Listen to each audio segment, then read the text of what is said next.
तो फाइनली वो दिन आ गया जिसका सब लोग वेट कर रहे थे। रामायण का ना नमित मल्होत्रा, जो रामायण का एक proper trailer is out now on social media, वो भी ढेर सारे लीक्स के बाद। यार आप trailer launch event and trailer को सोशल मीडिया पे अपलोड एक साथ करोगे तो ये लीक्स करना, फिर उस लीक्स को हटाने के लिए एक एजेंसी को हायर करना, ये सब नहीं होता। बट एनीवेज पैसा है तो करो खर्चा। राजा मौली ने मस्त काम किया था भाई। इवेंट रखा और जिस टाइम पे इवेंट में ट्रेलर दिखाया था वाराणसी का, उसी टाइम पे सोशल मीडिया पे डाल दिया था। एनीवेज ट्रेलर आया है तो भाई बात करना तो बनता है। आकाश मेरा नाम है, ए के बीट मिक्सिंग शर्ट, और हमारी मुलाकात बार बार होगी। सबसे पहले अब मैं यहाँ खुल के कह सकता हूँ कि रावण का जो लुक अभी आपने ट्रेलर में देखा, या लॉर्ड परशुराम का जो ग्लिम्स आपने अभी ट्रेलर में देखा, या इवन कुंभकर्ण वो हमने क्रिएटर इवेंट में मुंबई में देखा था नमित मल्होत्रा जी के घर, इसके अलावा भी बहुत कुछ देखा था। एरावत वाली लड़ाई और कुछ एक कैरेक्टर्स, तो वही कुछ एक सेम कैरेक्टर्स इसमें भी दिखाए गए हैं। एंड आई मस्ट से कि इस 4 मिनट के ट्रेलर में रावण के कैरेक्टर में यश बस कमाल ही करते नजर आ रहे हैं। See I am not glorifying Ravana, but I am talking about Yash की परफॉर्मेंस। एंड पूरा ट्रेलर देखने के बाद आई कैन प्राउडली से कि जितनी भी कास्टिंग की गई है वह एकदम ऑन पॉइंट लग रही है। अब देखो कोई बोलेगा कि रावण का कैरेक्टर इतना मस्त एक्शन वगैरह करते हुए दिखाया है, अग्रेशन में दिखाया है, और रणबीर एज श्री राम को एकदम ठंडा सा दिखा दिया। भाई we are now habitual to see mainstream actors in toxic male personality. Kabir Singh में शाहिद का अग्रेशन देख लो आप। रणबीर कपूर को एनिमल में पसंद किया गया था क्योंकि वह अग्रेशन से भरा हुआ था। यश को केजीएफ में पसंद किया गया था क्योंकि again alpha male masculinity Marco में, उन्नी मुकुंदन को द बॉयज में, होमलैंडर को, same with Pushpa masculinity Marco में, उन्नी मुकुंदन को द बॉयज में, होमलैंडर को same with Pushpa, same with other grey shades and anti heroic characters, क्योंकि वो अग्रेशन एंड मारधाड़ एंड टॉक्सिसिटी से भरे हुए थे। एंड आजकल लोगों को वही पसंद भी आता है। भाई यहाँ रणबीर राम है भाई, वो जैसे थे वैसा ही प्रेजेंट किया गया है, शांत मर्यादा वाले।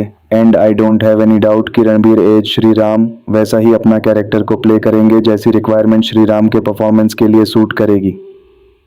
यश तो एब्सोल्यूट जेम लग ही रहे हैं। ही इज लाइक जैसे रामानंद सागर के रावण के बाद अगर कोई रावण सूट हुआ है तो वो यश ही है। Even each and every character is suited for their role. तो मैं कास्टिंग एंड उनके परफॉर्मेंस को लेकर कोई नेगेटिव पॉइंट जबरदस्ती नहीं रखना चाहूंगा, लेकिन जहां हम सबको पता है अबाउट रामायण, वहां हम इस फिल्म में बस प्रेजेंटेशन के लिए उत्साहित है। And damn the presentation. Ravan का वो पहला शॉट, वो एक लात से दरवाजा आई, मीन उतना बड़ा ह्यूज द्वार, भव्य द्वार को तोड़ देना, देन कुबेर की नगरी में आने के बाद वो जटाएं। यार वो and that fight sequence is on अंदर लेवल भाई। अपेरेंटली रावण अपने भाई कुबेर के राज्य को ही लंका में कन्वर्ट करता है, उस पर विजय पाकर। तो जहां वो white and bluish and golden building structure आपको दिख रहा है वह लंका ही है। उसके बाद वो महल के बालकनी में आकर सबको अपने किंग होने की घोषणा कर रहा है। This is what we called presentation. जो बर्फ में या हिमालयन पहाड़ियों में जो लड़ाई दिखाई गई है वो इंद्र के राज्य को लेकर उनसे सिंहासन छीनने वाली लड़ाई होंगी। जहां इंद्र को तो नहीं दिखाया गया, लेकिन वो एरावत वाला सीन भी बहुत ब्यूटीफुली डिजाइन किया गया है। One more thing I notice कि इन्होंने जो राक्षस क्रिएचर्स है उनका कलर थोड़ा ह्यूमनली रखा है। पिछले टीजर में जैसा था वैसा नहीं है। एंड इवन ट्रेलर के क्रिएचर्स में देखोगे तो वो माथे पे वाइट एंड लाल टीका वगैरह दिया गया है। तो चेंजेस तो किए गए हैं लोगों की बातों को ध्यान में रखते हुए।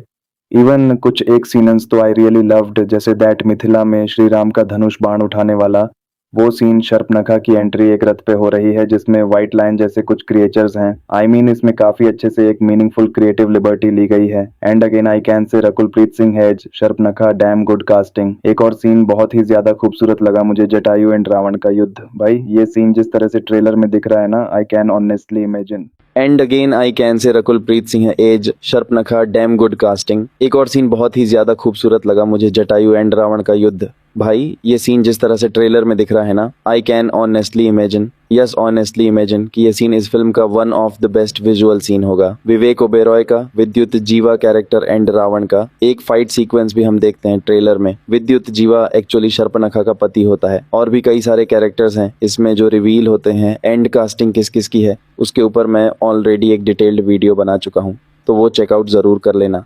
इस ट्रेलर में कैक्सी यानी रावण की रावण का भाई कुंभकर्ण को भी दिखाया गया है। मंथरा है, राजा दशरथ है, मारीच है, इवन भाई लास्ट सीन में रावण का हाइना जैसा दिखने वाला पालतू जानवर भी दिखाया गया है जिसका नाम क्रोधा रहता है, जिसको इनके कॉमिक बुक्स में भी दिखाया गया है। And that scene and that rage expression by Yash is absolutely commendable. वैसे इतना सब दिखाने के बाद भी एग्जैक्ट रिलीज डेट अभी भी रिवील नहीं की गई है, यानी दिवाली में तो आएगी पिक्चर, लेकिन कौन से दिन वो नहीं पता फिलहाल। तो भाई डेट जो भी हो, the world is not ready for this.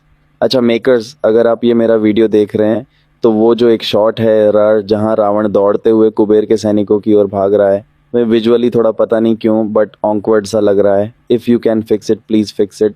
बाकी मेरे सब्सक्राइबर्स और व्यूअर्स से विनती है कि अगर आपकी भी कोई राय है तो कमेंट में ज़रूर बता देना। मिलते हैं अगले वीडियो में, बाय।